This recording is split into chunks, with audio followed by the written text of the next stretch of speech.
the Orisa ultimate as well, and just able to do it. But Prophet, man, what did he do at the end here? What was this? This entire clip's nuts, honestly. What 1v5s them almost. Best play of the game. Ridiculous. Best play of the game by far. Arguably best play of the match for sure.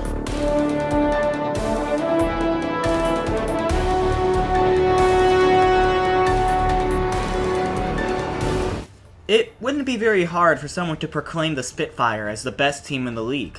They won Stage 1, they won the season playoffs. Obviously, since they started and ended at the top, they're the best team, right? Well, not quite. The story of the London Spitfire is a story of former greats regressing. The struggle as a team which almost everyone believed in at the start of the season consistently failed to meet up to expectations, only to get a sudden burst of strength at the very end and realize the potential that everyone knew that they could reach. In this final episode of Season in Review, we're going to be taking a look at the London Spitfire's highs, lows, and everything in between to figure out how the Spitfire were holding the title at the end of it all. But first, let's see where it all began.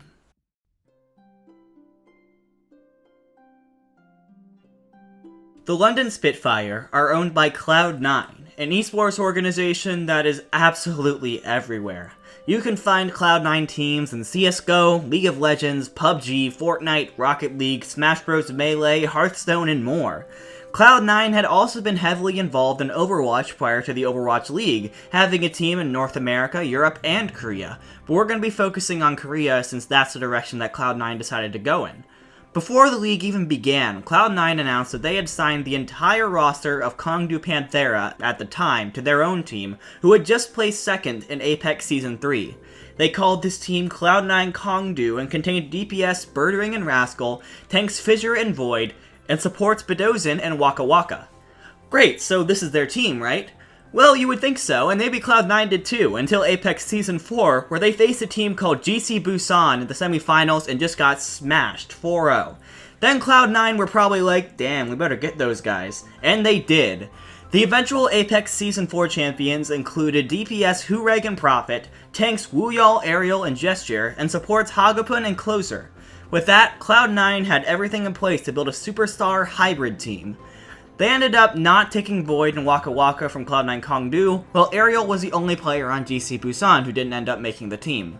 Add Nuts from Meta Athena and Fury from Team Liquid in for good measure, and you've got a 12-man roster full of superstars that people predicted would rival the Seoul Dynasty for dominance in the league.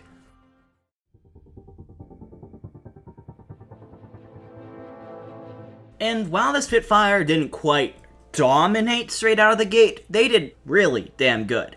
The Spitfire are great in a dive meta, as both Birdring and Prophet, who are the two most talented DPS on this team, can flex on the Tracer and Genji with little loss in skill, which is great for the unpredictability of their dive. Gesture established himself as a top main tank early on, and Fury is still the most underrated diva in the league in my opinion. The Spitfire, however, more than any other team in the league, was experimenting with different team comps. They were swapping Hagapun and Bedozin, Closer and Nuss, Wuyal and Fury, Hureg and Birdring. We would even occasionally get a Rascal and Fissure sighting. Not much was thought of this at this point in the league. After all, they had an entire team of superstars, so why wouldn't they switch people around and experiment?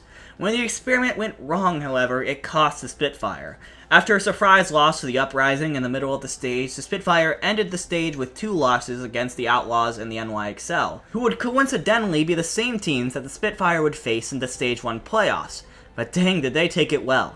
The Spitfire defeated the Outlaws with only a little bit of trouble, and ended up pulling out an incredible reverse sweep against the NYXL in the finals to take home the title of Stage 1 champion. The Spitfire were at the top of the league.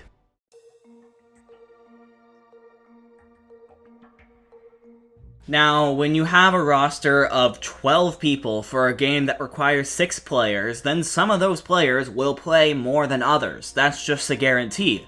But when you have a roster of 12 highly skilled players who could all start on Overwatch League teams together, it makes some sense that the players who were denied playing time may get a little upset. That's why between stages 1 and 2, the Spitfire made a few deals to send those players off to opportunities where they would get more playing time. This included Fissure, who went off to the Gladiators, and Rascal, who moved over to the Fuel. It's also worth noting here that Bishop, the longtime coach for Cloud9 Kongdu that had just moved over and was instrumental in putting the roster together, ended up parting ways with the Spitfire as well. As a silver lining, the team was able to acquire the former runaway tank TZ, so that's cool. Despite a very impressive 8-2 record on the stage, the Spitfire showed some cracks to two teams in particular. The first were the Houston Outlaws. Despite beating them in the Stage 1 finals, the Spitfire lost to them once again in the Stage 2 regular season. They then lost to the LA Gladiators, the same team that Fissure went to and was now starting for. Ugh. They still managed to beat the NYXL a second time, and everyone was excited for another London vs New York final, only for the Fusion to shock the Spitfire with a loss after 5 maps. Okay, disappointing, early exit, but it was still a really good match, and the Spitfire had put themselves in great position for the future.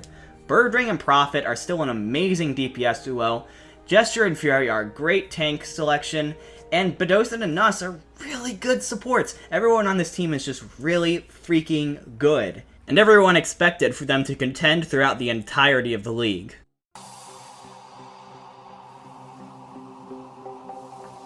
But then, Stage 3 is when the Spitfire really began to drop off. The biggest culprit was Birdring, or the lack of Birdring. After Stage 1, where he was considered an MVP candidate, and Stage 2, where he cooled off a little bit but was still very good, at the beginning of Stage 3, he just looked shaken up by the loss of the Fusion, and honestly was not playing very well on Widowmaker at all, consistently losing the Widowmaker battles, and then all of a sudden, he was gone. No explanation from the Spitfire, no explanation from Birdring. All of a sudden, it was just Hureg was starting for the Spitfire full time. We learned a bit later that Birdring had sustained a wrist injury serious enough that he missed the entirety of the rest of Stage 3, and then in the postseason he revealed that it was because he slammed his wrist into his desk too hard while playing Getting Over It with Bennett Thoughty, which in hindsight is funny as hell, but also really unfortunate for the Spitfire, and something that they really should have informed us of, at least that it happened. I mean, the cause was a bit embarrassing, but at least tell us why one of your star players isn't playing for an entire stage. So all of a sudden, Hureg had to step into Birdring's shoes, which were huge due to a shutdown play in Stage 1. At the same time, Spitfire were still experimenting with their lineups. At this point, almost every other Overwatch league had found the starting lineup and subset worked for them.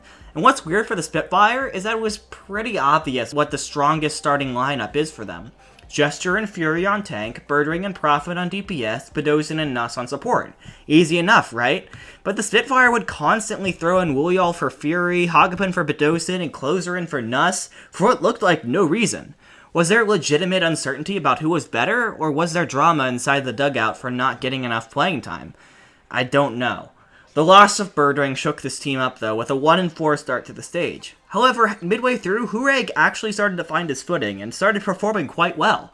They lost to the Gladiators and Outlaws again, but had a very good second half to the stage to finish 5-5 and get the fans hope that this was just a minor screw-up and they would be back in it in Stage 4.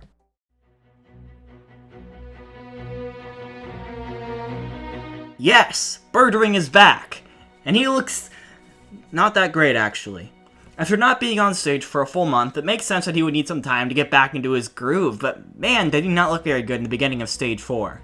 After an 0-2 start against the Excelsior and Outlaws, of course, the Spitfire dropped a huge announcement by moving Hagapun, TZ, Woolyall, and Hureg to being inactive. They would stay on the roster until the end of the season, but they would not be able to participate in any more games.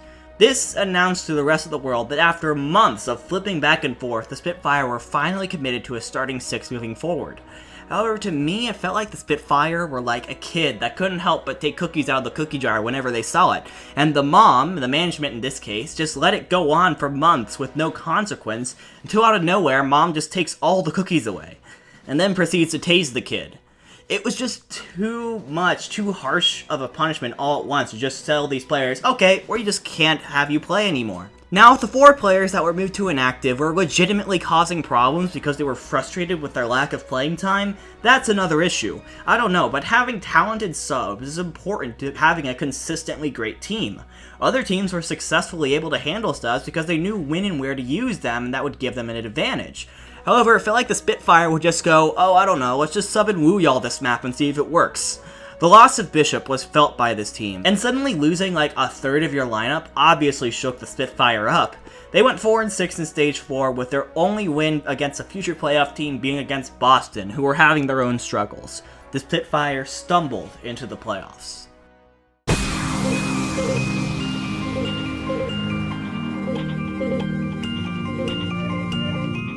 And of course, the Spitfire drew the Gladiators in the playoff quarterfinals as the 5th seed. How many times have the Spitfire beaten the Gladiators again? Oh, right, 0. And when the Spitfire got swept in set 1 in what was one of the most dominant sets ever seen, people were already getting hyped about a Battle of LA in the semifinals. But then, I'm honestly not sure what happened in the London Spitfire's dugout between sets 1 and 2, but I like to think that Stylosa went into the dugout and gave the best pep talk of his life to finally wake them up. Birdring was looking the best that he had since Stage 1 when he was in the MVP conversation. Prophet, who by the way was always a great player for this team and can flex onto any DPS hero you can think of, popped off on Hanzo, Brigitte, Genji, and Pharah. Gesture's Orisa play was incredible, and I think that's the first time I've ever said that in this series, but his halt timing on maps like Junkertown constantly set up combos for the rest of his team. Fury, Bedosin, and Nuss were all in top form. The Stage 1 London Spitfire, out of nowhere, were back, and they had figured out the playoffs meta better than any other team. The Gladiators, the Valiant, and finally the Fusion at a sold-out Barclays Center were never able to take a set off the Spitfire after the Gladiators in set 1. They were lucky to take a map. The Spitfire rode a string of complete dominance to realize their potential and hold the title at the end of it all.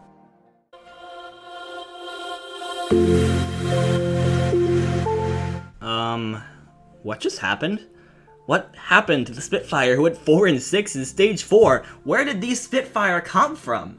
Some people like to say that the Spitfire had a season of ups and downs, but like the title of this video, I would describe it more as a valley. They started off high, had a series of lows, and ended on a high once again. Were the playoff Spitfire so successful because of the patch that the playoffs were played on? Maybe. But in the end, part of the game is being able to identify how to succeed in a game that is constantly changing.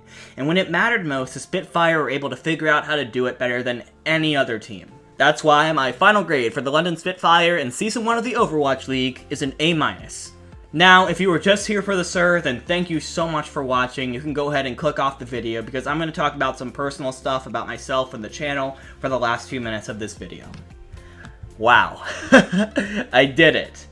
I'll be honest, when I started the SiR series, I didn't think I would be able to make one for every Overwatch League team. I thought I'd get through 3 or 6 and just stop because I got bored or burned out. But here I am, finishing off the last team.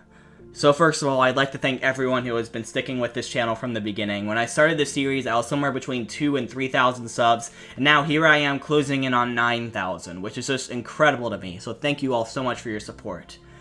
So, you probably noticed my uptick in activity recently. After about a month of uploading 2 SiRs a week, here I am making and uploading the last 4 in 4 days. Why? Well, first of all, my internship ended, so I had a lot of time on my hands, and second of all, and more importantly, in less than a week from now, I'm going to be moving to start my freshman year of college. I really wanted to finish the SiR series before I move because it's honestly a huge transition, and I don't know how much time I'm going to have to make videos once I get there.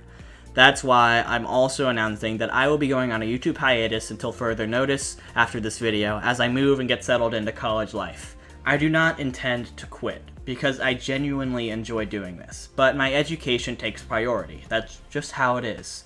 So hopefully now my short burst of daily uploads makes a little more sense, because man, that was a grind.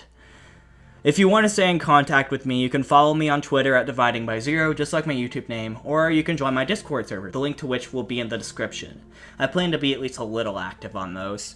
And since I still do have a few days before I move, I hope to do a Twitch stream or 2 before I go, because I haven't done one in a while.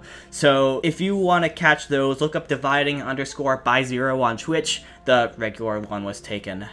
Finally, I am planning to do some Overwatch World Cup content, and maybe some Tier 2 content, maybe the occasional meme. I really just kind of make what I feel like making. But if you have any suggestions for video topics, leave them in the description because I would love to hear them. And I think that's all I have to say. I hope you all stick with me through this transition period in my life, and thanks for making this past month or so one of the best I've ever had. It's been absolutely crazy. and I will always look back on it fondly. I hope to continue providing you all with entertaining content in the future, and that has been SiR. Thank you all so much for watching, and until next time, don't get tilted. Peace nut!